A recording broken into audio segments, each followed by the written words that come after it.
हम लोग का चैप्टर नंबर 6 जो है बिल्कुल फ्रेश चैप्टर है। पीछे से थोड़ा लिंक है इसका, जैसे आपने चैप्टर नंबर 2 पढ़ा था विद्युत आवेश, और इसके क्या था, क्षेत्र था, यानी विद्युत क्षेत्र, उससे थोड़ा लिंक है ये चैप्टर। थोड़ा सा आपको ध्यान में वो रखना है। इस चैप्टर में सबसे इंपॉर्टेंट है बियो-सावर्त का नियम और उसका उपयोग इस चुंबकीय क्षेत्र के बारे में। ठीक है, तो पहले हम लोग समझते हैं कि चुंबकीय क्षेत्र होता क्या है, इसके बारे में कौन कौन जो वैज्ञानिक थे वो प्रयोग किए हैं। तो पहले आए हैं ओरस्टेड साहब, फिर आए हैं एम्पियर साहब, फिर आए हैं मैक्सवेल, फिर आए हैं फ्लेमिंग। ये सब जो हैं कहें कि धारा अगर प्रवाहित करेंगे तो चुंबकीय क्षेत्र इसके चारों ओर उत्पन्न होगा। तो सबका क्या क्या नियम है उसके बारे में जानते हैं। इसके बाद हम लोग जानेंगे बायो-सावर्त का नियम। तो रहेगा हेडिंग ओरस्टेड का प्रयोग।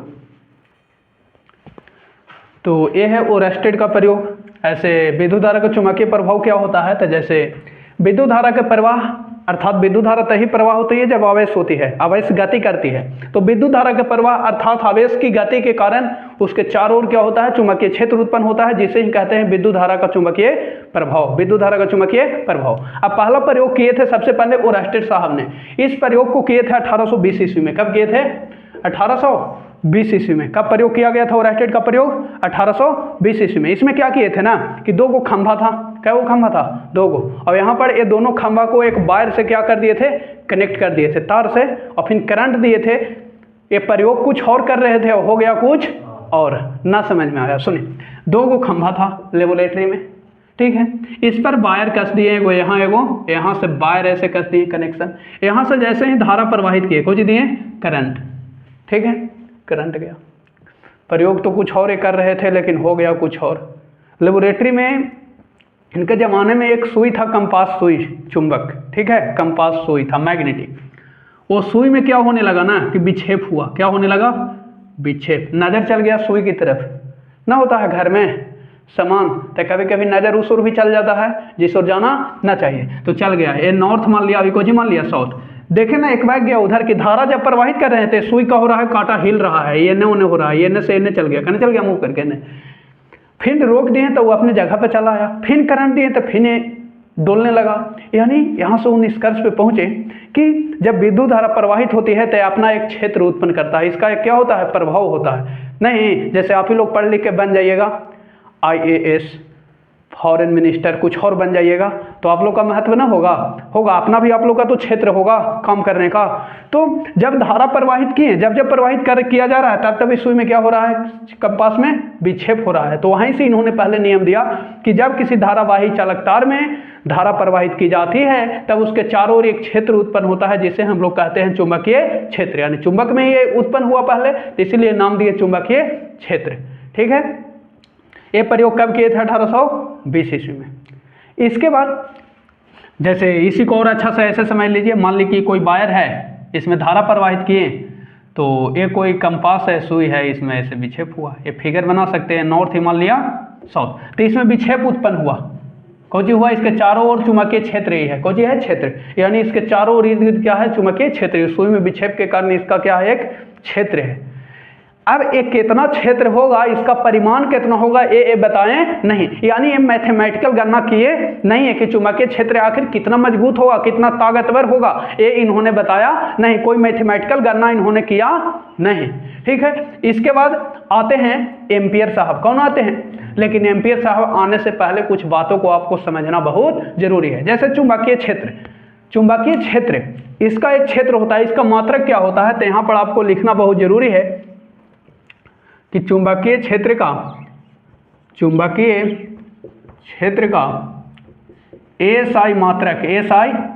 मात्रक, चुंबकीय क्षेत्र का SI मात्रक टेस्ला, क्या होता है, T यानी टेस्ला, क्या टेस्ला, या weber per metre square, weber per metre square, इसी को कहते हैं WB पर मीटर स्क्वायर, या newton ampere inverse metre inverse, या newton second coulomb inverse metre inverse. इतना सारा इसका एसआई मात्रक होता है, चुंबकीय क्षेत्र का एसआई मात्रक टेस्ला या वेबर पर मीटर स्क्वायर या newton ampere inverse metre inverse या newton second coulomb inverse metre inverse. अतः यहाँ से कभी कभी ऑब्जेक्टिव आता है कि बताइए एक टेस्ला बराबर कितना वेबर पर मीटर स्क्वायर होता है। तो क्या दिक्कत है, सब टेस्ला या वेबर पर मीटर स्क्वायर मात्रक ही है ना, तो दोनों एक टेस्ला में एक वेबर पर मीटर स्क्वायर होगा। या कभी कभी इतना भी पूछ देगा कि कितना newton ampere inverse metre inverse, तो इतना भी कितना होगा, एक होगा। या सब बराबर ही है तो सब में एक एक, newton second coulomb inverse metre inverse. Clear है, यहाँ तक होगा। कहने का मतलब है कि एक टेस्ला में कितना न्यूटन एम्पियर मीटर इनवर्स होगा, तो एक टेस्ला में कितना newton second coulomb inverse metre inverse होगा, तो एक होगा। ठीक है। अच्छा, इसका एक अन्य मात्रक है जिसका नाम है गॉस। कौन सी नाम है, गॉस। क्या नाम है, गॉस। तो मैं इसका लिख देता हूं, चुंबकीय क्षेत्र का एक सीजीएस मात्रक जो होता है गॉस। और याद रखना है कि एक टेस्ला में 10 के पावर 4 गॉस होता है। कै गॉस, 10 के पावर 4। तो आपको कह दे कि 2 टेस्ला में कै गॉस, तो बस इन्हें 2 तो उन्हों 2 से कुछ हो जाएगा, गुना हो जाएगा। नहीं, 2 टेस्ला में। क्लियर है, यहाँ तक ध्यान में रखना है। तो यहाँ तक इसको लिख लीजिए। अब चलते हैं एम्पियर के तैरने का नियम। नोट्स ऐसे ही बनाइए एकदम, है ना। दूसरा जो रूल है कि चुंबकीय क्षेत्र जो होगा, ये तो आपने देख लिया कि धारा है वो धारावाही चालक था, लेकिन अब कह रहा है कि उस पर तैरना है। कुछ करना है, मान ली कि चालक तार ही है बांधा हुआ इस खंभा में, कुछ है चालक तार, लेकिन ऊपर से मनुष्य कोई अगर तैरेगा, मनुष्य तैरेगा, आजकल ना देख रहे हैं पनडुब्बी सब पानी में तैर रहा है, तो अब उस पर आए हैं एम्पियर साहब लेके नियम, एम्पियर का तैरने का नियम, एम्पियर स्विमिंग्स लॉ। यदि कोई तैराक ठीक है, तैरने वाला स्विमर अपना चेहरा फेस तार की ओर रखते हुए धारा प्रवाह की दिशा में तैरे, न समझ में आया। देखो, मान लिया कि ये धारा ऐसे बह रहा है, ठीक है, ये वायर है, कोजी है वायर, और बीच में कोजी है, मान ली कि तालाब है मेरा राउंड, और गोले गोले कोजी उसमें बिछा दिए वायर, ठीक, तार। तो मान ली कि तार में धारा कैसे प्रवाहित हो रहा है, ऐसे, ठीक है, और बीच में रखा हुआ है मेरा मान ली कि कंपास, कोची रखा हुआ है कंपास, ठीक है, ये है नॉर्थ मान लिया, ये कोजी मान लिया। अब कोई तैराक आके तैरता है, कोजी करता है, तैरता है, लो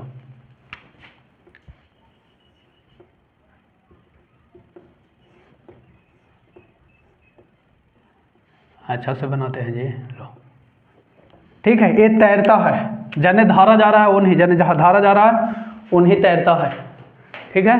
देखिए, धारा इन्हें जा रहा है तो ये नहीं तैरता है, ऊपर में धारा प्रवाह होने की दिशा में तैरता है, तैर रहा है ऐसे। तो इसका मान ली कि दाहिना हाथ इधर है, अभी कौन हाथ है, बायां हाथ, लेफ्ट। तो कहता है कि यदि कोई तैराक, और चेहरा किधर है, उधर, जने धारा जा रहा है उधर, उधर देख रहा है, वैसे कुछ कर रहा हो, तैर रहा है तैराक, तैरे, तो उस स्थिति में, उस कंडीशन में तैराक के बाएं हाथ की ओर, तैराक का जने बायां हाथ है, उन्हें कहता है बाएं हाथ की ओर, बाएं हाथ की ओर उत्तरी ध्रुव होगा। बाएं हाथ की ओर कौन ध्रुव होगा, उत्तरी ध्रुव, यानी नॉर्थ पोल होगा। बायां हाथ इधर, इधर कौन पोल होगा, नॉर्थ पोल। कौन पोल होगा, नॉर्थ पोल। कौन पोल होगा इधर, नॉर्थ पोल। अगर कोई तैर रहा है, कोई मशीन ही जा रहा है, स्विमर जा रहा है, तो जने बायां हाथ होगा उन्हें कौन पोल होगा, नॉर्थ पोल, यानी उत्तर डायरेक्शन होगा। कौन डायरेक्शन, उत्तर डायरेक्शन। और दाएं हाथ की ओर कौन ध्रुव होगा, इधर है तो इधर कौन ध्रुव होगा, इधर इसको दक्षिणी ध्रुव, यानी साउथ पोल होगा। कौन पोल होगा, साउथ पोल। इससे पता हो गया 2 डायरेक्शन। नहीं तैर रहा है तो पानी में कैसे पता करते हैं लोग, उसमें जो कंपास होता है उसकी मदद से लोग अपना रास्ता डिसाइड करते हैं। तो ये है दक्षिणी ध्रुव का विक्षेप होता है कने दाएं हाथ की ओर। क्लियर हुआ। यदि कोई तैराक अपना चेहरा धारा प्रवाह होने की दिशा में रखते हुए तैरे, तो उसका जो है बायां हाथ की ओर जो होगा उत्तरी ध्रुव, और दायां हाथ की ओर दक्षिणी ध्रुव। दायां हाथ की ओर दक्षिणी ध्रुव और बायां हाथ की ओर उत्तरी ध्रुव का विक्षेप होता है। यही है एम्पियर का तैरने का नियम। अब आते हैं मैक्सवेल का पेंच का नियम। जैसे आप कोई नट कसते हैं या खोलते हैं, जैसे इसी को खोलूंगा, हम इसी को खोलूंगा तो ऐसे ना खोलूंगा, दाएं में है खुलेगा, खाने में है खुलेगा, दाएं में है, बहुत सारे कैसे खुलता है, ऐसे खुलता है। तो मैक्सवेल साहब बनाए हैं पेंच का नियम, पेंच का नियम। फिर पढ़ेंगे दाएं हाथ का नियम इन्हीं का, ठीक है। देखिए ये है मैक्सवेल का दक्षिणवर्ती कॉर्क पेंच का नियम, कॉर्क पेंच का नियम। कुछ लोग केवल पेंच के नियम से भी जानते हैं। किस नाम से? पेंच का नियम क्या है या स्क्रू का रूल क्या है? मैक्सवेल साहब ने दिया था स्क्रू रूल, ठीक है। ये क्या नियम है? बहुत इंपॉर्टेंट और आसान रूल है। जैसे देखिए अब मान ली कि कोई स्क्रू कसते हैं, क्या करते हैं? तब बल करने लगाते हैं, ऐसे नहीं लगाते हैं बल। तो जिधर बल लगाते हैं, जिधर बल लगाते हैं बल, तब बल जो लगाते हैं वो चुंबकीय क्षेत्र है, जी है। अब बल लगाते हैं तो जाता करने हैं नीचे, नीचे जाने जा रहा है, वो धंस रहा है, तो वो क्या है? धारा की दिशा। धारा करने जब प्रवाहित होगी नीचे, बल करने लगा रहे हैं, ऐसे ना कसते हैं पेचकस से, पिलास से ऐसे कसते हैं, तो ये क्या हो गया? चुंबकीय क्षेत्र, हो गया चुंबकीय क्षेत्र। और जाता कहाँ है? नीचे, तो वो कौन हो गया? धारा। तो वही बता रहे हैं, वही इस नियम में लिखा हुआ है कि यदि हम अपने दक्षिणवर्ती पेंच को बल लगाकर दाहिना हाथ से दक्षिण बल लगा रहे हैं, घुमाते हैं, तो जिस दिशा में हम बल लगाते हैं वह दिशा चुंबकीय क्षेत्र होता है।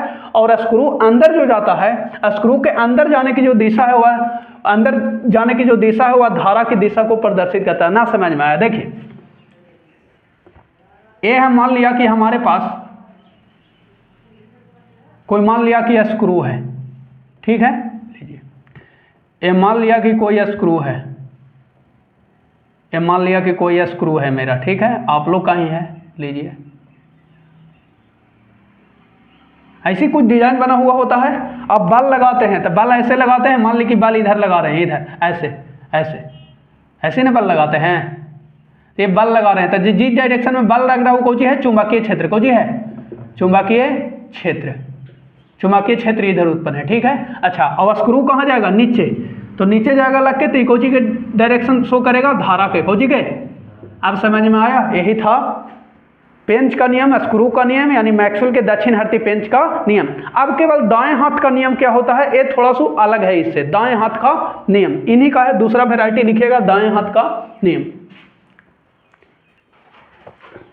ये है दाएं हाथ का नियम। उससे थोड़ा सा अलग क्या है इसमें? देखिए इसमें, उसमें क्या था कि हम लोग हाथ से थोड़ी पकड़ रहे थे, हम लोग पेंच को पकड़ रहे थे, ये दो सौ क्या कर रहे थे? कस रहे थे, है ना। यहाँ पर दाएं हाथ का नियम में क्या है कि दाएं हाथ के हथेली से कोई धारावाही चालक तार को पकड़ना है, तो कहता है कि अंगूठा धारा प्रवाह की दिशा को अगर इंगित करता है, वही लिखा हुआ है ना, कि यदि हम चालक तार को दाहिने हाथ की हथेली से इस प्रकार पकड़े कि अंगूठा धारा प्रवाहित होने की डायरेक्शन में हो, तो अंगुलियों की जो मुड़ने की डायरेक्शन, ना मुड़ा हुआ है अंगुली, ये धारावाही चालक तार है, लो इतना बड़ा धारा प्रवाहित हो रहा है, ऊपर अंगुली मुड़ा हुआ है, तो अंगुली जिधर मुड़ल है वो किसका? बल की दिशा को बताएगा। बल की दिशा का मतलब क्या होता है? चुंबकीय क्षेत्र की डायरेक्शन। और ऊपर का हो रहा है धारा प्रवाहित। यदि हम दाहिने हाथ की हथेली से धारावाही चालक तार को इस प्रकार पकड़े कि अंगूठा जो है थंब वो धारा प्रवाह की दिशा की ओर संकेत करता है, तो अंगुलियां की जो मुड़ने की डायरेक्शन होती है वो बताती है किसकी? बल की दिशा। बल यानी चुंबकीय क्षेत्र की, कि चुंबकीय क्षेत्र किधर होगा। देखिए उसको इस माध्यम से समझिए आप। ये मान लिया कि कोई धारावाही चालक तार है, धारावाही चालक तार है, इसमें धारा आई प्रवाहित हो रही है। क्या हो रही है? आई।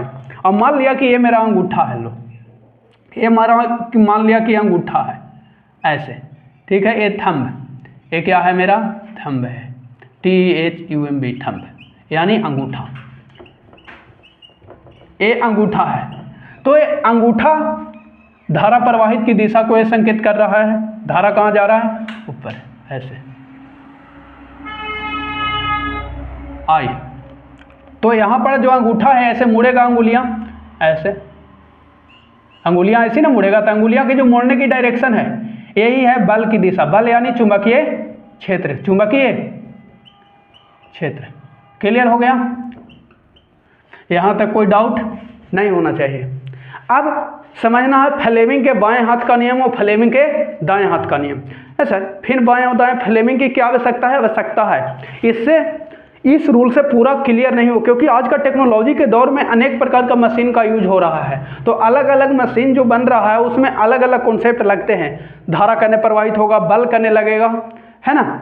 तमाम चीज़ें उसमें आपको जानना बहुत जरूरी होता है, ठीक है। तो हम लोग समझेंगे फ्लेमिंग के बाएं और फ्लेमिंग के दाएं, तब आवेंगे बियो-सेवर्ट का नियम, ठीक है। तो लिखिएगा फ्लेमिंग के बाएं हाथ का नियम। तो यह है फ्लेमिंग के बाएं हाथ का नियम। फ्लेमिंग्स लेफ्ट हैंड रूल बहुत इंपॉर्टेंट है। बहुत सारे बच्चे इसमें कंफ्यूज रहते हैं, कंफ्यूज ना होना है। बाएं हाथ के 3 अंगुलियां है तो 5 अंगुलियां, लेकिन 3 अंगुलियां को लेना है। ये तीनों को लंबत फैलाना है। लंबत हो गया तीनों, ये देखो खड़ा हो गया इस पे, ये इस पे, और ये किस पे, इस पे लंबत है, और ये इस पे है कि नहीं। बाएं हाथ की 3 अंगुलियां, ये वो के नाम है मध्यमा, ये कौन सी है तर्जनी, और ये कौन सी है अंगूठा। मध्यमा, तर्जनी और अंगूठा को परस्पर लंबत इस प्रकार फैलाना है कि जो तर्जनी है इसका नाम है कौन सी तर्जनी, और इसका नाम कौन सी है मध्यमा। मध्यमा यानी बीच वाला, ये बीच वाला फिंगर है, मिडिल फिंगर यही है ना। तो ये जो मध्यमा है अभी कौन सी है तर्जनी, अभी कौन सी है अंगूठा। तो इस प्रकार फैलाएं कि तर्जनी चुंबकीय क्षेत्र की दिशा को, अंगूठा बल की दिशा को, तो मध्यमा प्रवाहित होने वाली धारा की दिशा को। नहीं समझ में आया, भुला जाते हैं लोग कि मध्यमा किसके डायरेक्शन को बताता है तर्जनी। तो देखिए उसके लिए आसान मेथड, आप यहाँ तीनों चीज को लिख लीजिए। कौन सी है मध्यमा, कौन सी है मध्यमा, फिर कौन सी है तर्जनी, और फिर क्या है जी अंगूठा। तीनों चीज को हमने लिख लिया, कोई कंफ्यूजन ना होना चाहिए, ठीक है।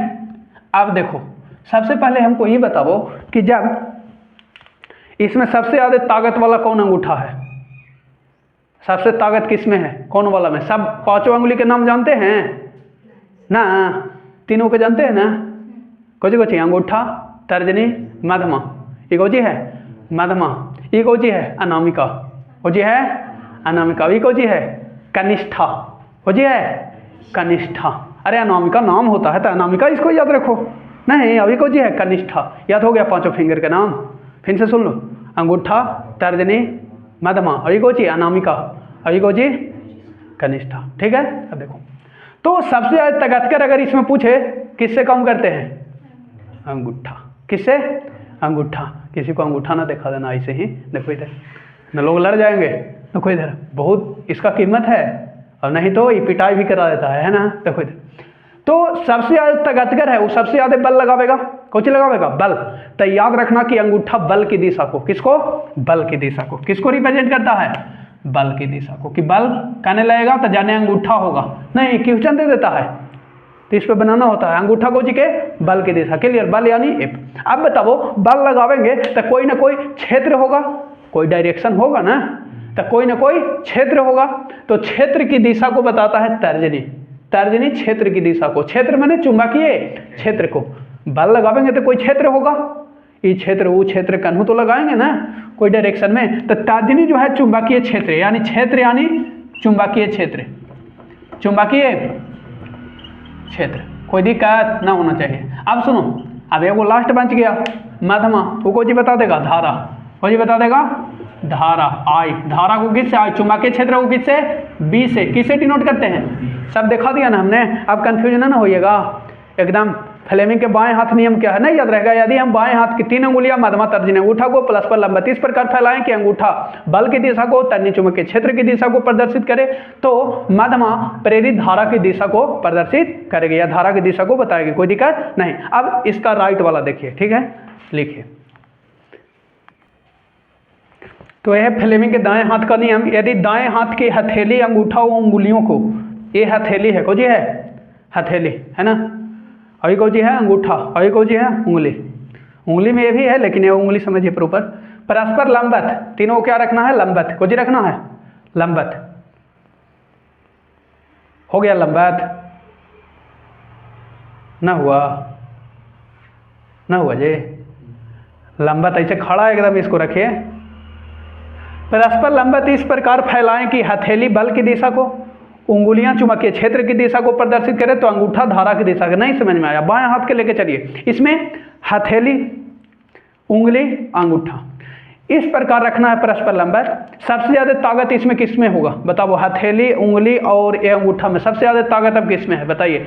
इसमें हथेली की चर्चा ना हो रही थी दाएं हाथ में, इसमें हथेली, सबसे ज्यादा ताकत किसमें होगा। अगर बल लगाना कहे आपको तो सबसे ज्यादा ताकत किसमें होगा, बाएं हाथ से कोई कहे तो बताइए, हैं हथेली में होगा कि नहीं होगा, सबसे ज्यादा हथेली से कहीं लगाइएगा। अच्छा, तो हथेली किसकी डायरेक्शन बतावेगा, बल की, किसकी बल की ना। क्लियर हो गया, हथेली किसकी बताएगा बल की। हथेली जो इसमें बतावेगा वो किसकी बताएगा बल की डायरेक्शन, एफ की, ठीक है। अब जब बल लगाएंगे तो कोई ना कोई क्षेत्र होगा, तो अंगुली जो है चुंबकीय क्षेत्र की दिशा को, उंगली चुंबकीय क्षेत्र, जब ऐसे बल लगावेंगे जाने उंगली जाएगा, उंगली बतावेगा कौन सी का, चुंबकीय क्षेत्र का, चुंबकीय क्षेत्र का, चुंबकीय क्षेत्र, चुंबकीय क्षेत्र को किससे डिनोट करते हैं, बी से, किससे, बी से, ठीक है। अच्छा, तो एक बच गया अंगूठा, जाने अंगूठा जाएगा उन्हें धारा की डायरेक्शन को होगा, अंगूठा किसको बतावेगा, धारा की डायरेक्शन को, धारा आई। यहां तक क्लियर हो गया। अब चलते हैं बियो-सवर्थ का जो नियम है उसको प्रूफ करने, ठीक है। तो अब हेडिंग रहेगा बियो-सवर्थ का क्या नियम है, उसका एक्सप्लेनेशन, ठीक है। यहां तक लिख लीजिए आप लोग, यही है बियो-सवर्थ का नियम कि बियो-सवर्थ और लैप्लास ये सब अलग अलग दोनों हैं, ये भी दोनों अलग, वो भी क्या है, अलग, यानी ये सब मिल के कि चुंबकीय जो क्षेत्र उत्पन्न होता है एक्चुअल में कितना होता है, ये सब गणितीय गणना किए, लेकिन ओरास्टे साहब ने गणितीय गणना नहीं किया, तो उनका है प्रूफ नहीं है। एम्पियर साहब ने गणितीय गणना नहीं किया कि कितना होगा, फिर ना तो मैक्सवेल साहब ने किया, ना तो फ्लेमिंग साहब, ये सब कोई नहीं किए ये सब मिलके बहुत दिनों के बाद, ये सब कौन कौन है, बियो-सवर्थ और लैप्लास, कि जो चुंबकीय क्षेत्र उत्पन्न होता है अगर धारा ज़्यादा देंगे तो ज़्यादा उत्पन्न होना चाहिए, तो कितना होगा उसकी परिमाण ये सब बताए हैं मिलके, इसलिए बियो-सवर्थ का नियम इस चैप्टर में बहुत इंपॉर्टेंट हो जाता है, इसका उपयोग भी पढ़ेंगे हम लोग, ठीक है। तो ये प्रूफ करने जा रहे हैं। मान लेंगे कि कोई धारावाही चालक तार है, ना धारावाही की चर्चा हो रही है, मान लें कि कोई धारावाही चालक तार है मेरा, ठीक है। देखिए ये मान लें कि कोई धारावाही चालक तार है, कैसे मान लीजिए, एक धारावाही चालक तार मान लेना, ऐसे ना मानिएगा तो ऐसे मान लीजिए, लीजिए ये धारावाही मेरा चालक तार है, ठीक है। इससे मान लिया कि धारा प्रवाहित हो रही है आई, कितना धारा प्रवाहित, तो बताइए जब धारा प्रवाहित होगी तो क्षेत्र तो स्वाभाविक सी बात है, क्योंकि ओरास्टे साहब ने ही बता दिया था कि कोई धारावाही चालक तार होता है तो उसके चारों ओर क्या होती है, चुंबकीय क्षेत्र उत्पन्न होता है, तो बता दिए थे। तो अब इसके इर्द गिर्द जो है चुंबकीय क्षेत्र उत्पन्न होगी, स्वाभाविक सी बात है, इर्द गिर्द ऐसे ऐसे होगा अपना चुंबकीय क्षेत्र उत्पन्न होगा। अच्छा, चुंबकीय क्षेत्र बी के लिए अब व्यंजक प्राप्त करना है, तो मान लेते हैं एक अल्पांश लेते हैं, पहले छोटे से भाग के लिए निकालते हैं, किसके लिए, छोटे से भाग के लिए एक अल्पांश लेते हैं, एक छोटा सा भाग मान लिया कि ले लेते हैं, यहाँ पर आप लोग अलग कलर से लीजिएगा, मैं भी ले लेता हूँ अलग कलर से, एक अल्पांश ले लेते हैं जिसका नाम है ए बी, क्या है, ए बी। अब इसकी लंबाई ले लेते हैं डी एल, क्या ले लेते हैं, D L, D for differentiate part, ये पूरा लंबाई जो एल है उसका छोटा सा पार्ट्स, ठीक है, डी एल ले लिया। अब एक अल्पांश जो ए बी यानी डी एल जो है, इसके ए बिंदु से थीटा कोण बनाते हुए आर दूरी पर एक बिंदु पी लेना है, कहाँ तक इसका मतलब कवर होगा चुंबकीय क्षेत्र, इर्द गिर्द कहाँ तक होगा, तो मान लें कि पी बिंदु तक इसका चुंबकीय क्षेत्र होगा, कौन बिंदु तक, पी बिंदु तक, कौन बिंदु तक, कुछ दूरी होगा ना, तो मान लिया कि यहाँ से थीटा कोण बनाते हुए, कुछ कोण बना रहा है, मान लिया थीटा कोण बनाते हुए आर दूरी पर एक बिंदु पी है, वहां तक आपको चुंबकीय क्षेत्र बताना है, यानी बी, क्या बताना है, बी, ये बताना है कि कितना होगा, यही डीवी, छोटा सा पार्ट्स के लिए निकाल रहे हैं तो यहाँ डीवी कर सकते हैं, कुछ कर सकते हैं, डीवी, क्या कर सकते हैं, डीवी, कोई दिक्कत, कुछ दूरी होगा ना, तो कितना दूरी तक होगा, तो मान ली कि कुछ दूरी तक अभी हम लोग निकालते हैं, आर दूरी तक कि चुंबकीय क्षेत्र कितना होगा। तो यहां पर इस बातों को लिखना है, माना कि कोई धारावाही चालक तार है जिसमें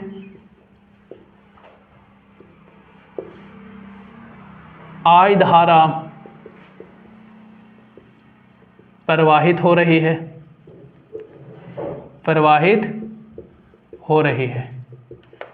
इस पर अल्पांश ए बी एक लिया है ना, इस पर अल्पांश ए बी यानी इसी को कह सकते हैं डी एल के बिंदु ए पर थीटा कोण बनाते हुए आर दूरी पर बिंदु P पर चुंबकीय क्षेत्र की गणना करना है। चुंबकीय क्षेत्र यहाँ किससे डिनोट किए हैं? dV। चुंबकीय क्षेत्र की गणना करना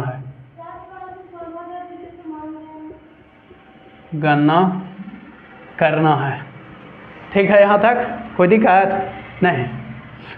अब सुनिए, गणना करना है। अब यहाँ पर कंक्लूजन ये होता है कि जो अल्पांश है, अल्पांश जो है लंबाई के जो होता है समानुपाती। जो चुंबकीय क्षेत्र है वो अल्पांश की लंबाई के क्या होता है? समानुपाती। अब जो है पहला कंक्लूजन, चुंबकीय क्षेत्र जो है dV, यहाँ लिखना होगा। अब चुंबकीय क्षेत्र जो है dV वो अल्पांश की लंबाई के को जो होता है समानुपाती। किसका समानुपाती होता है? चुंबकीय क्षेत्र dV जो है अल्पांश की लंबाई के समानुपाती।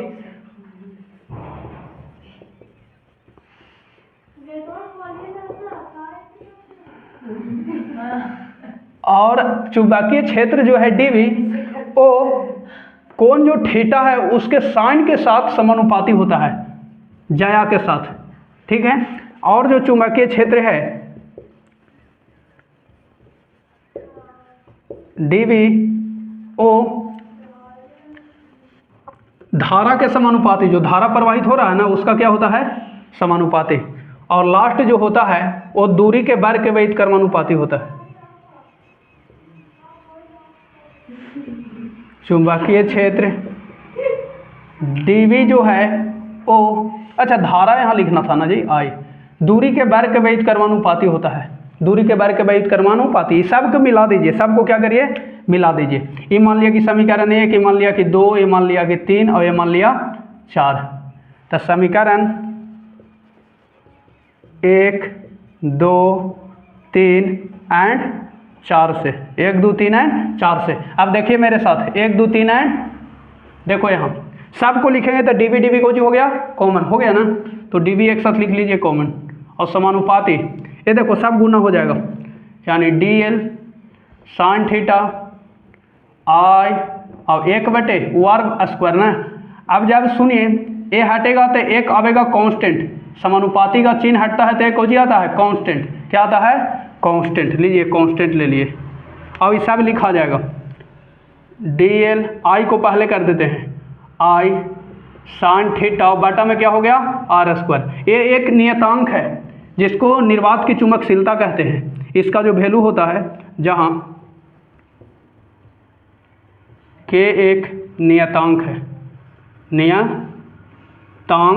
है, जिसे निर्वात की चुंबकशीलता कहते हैं। निर्वात की चुंबकशीलता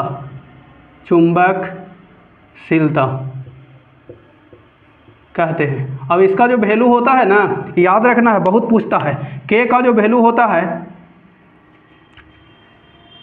μ0/4π, μ0/4π। कोई दिक्कत नहीं। तो यहाँ पुट कर देंगे तो फाइनल जो आपका आ जाएगा, ऊपर मैं लिख देता हूँ, लिख दूँ, जगह तो है नहीं मेरे पास, यहाँ तक लिखिए, लिखता हूँ आगे।